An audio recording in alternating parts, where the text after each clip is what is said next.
Sa ibang balita, muling iginiit ni COMELEC Chairman Andres Bautista na nakabase sa batas ang no bayo, no boto policy ng kagawaran. Kaugnay ito na ipinalabas ng Korte Suprema na temporary restraining order na nakaantala umano sa preparasyon ng COMELEC para sa susunod na halalan. Sa ngayon ay hindi pa raw alam ng COMELEC ang gagawin sa 2.4 na milyong rehistradong botante na walang biometrics. Ang buong ulat mula kay Ria Fernandez.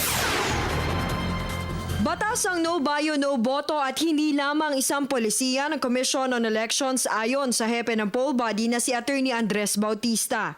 Sa isang panayam sa radyo, iginiit ni Bautista na ipinatutupad lamang nila ang Republic Act No. 10367 na ipinasa ng Kongreso at nilagdahan ng Pangulo noong February 2013. Itinatakda nito ang mandatory biometrics sa mga botante sa layong malinis ang voters list mula sa mga deceased at fly voter. Kabilang din sa mga probisyon ng batas ang deactivation sa mga botanteng walang biometrics. Kaya malaking palaisipan sa tagapangulo ng COMELEC ang ngayon lang paghahabla sa polisiya kayong mahigit sa 1 taon na nila itong ipinatutupad.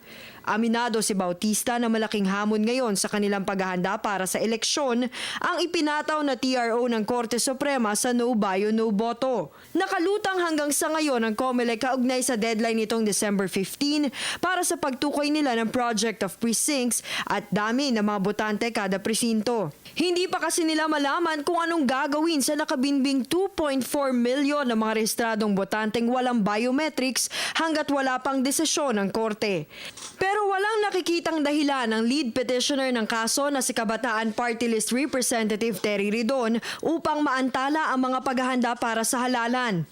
There is still time to make some adjustments kasi nga ho, kumbaga, parang they can still go to Congress to get more funds if that's the problem. If they need to get more machines, they've been able to do parallel biddings for the machines the last few months in such a accelerated manner.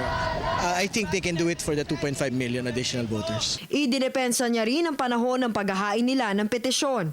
Abogado naman kami lahat, ano? So sa commission at ako, abogado naman ako, alam ho nila yung timeliness of the petition can only arise pagka ho meron na actual injury. So ibig sabihin, pagpaso na yung pong deadline ng pong no bayo, no boto. Ibig sabihin, it cannot rightfully be filed a year before the deadline itself, before the Supreme Court. Nagpadala na ng sulat si Bautista sa SC na nagdedetalye ng kanilang practical at operational concerns kaugnay ng TRO. Maliban pa ito sa komentong hinihingi mula sa kanila sa December 11. Para sa Telebisyon ng Bayan, Ria Fernandez.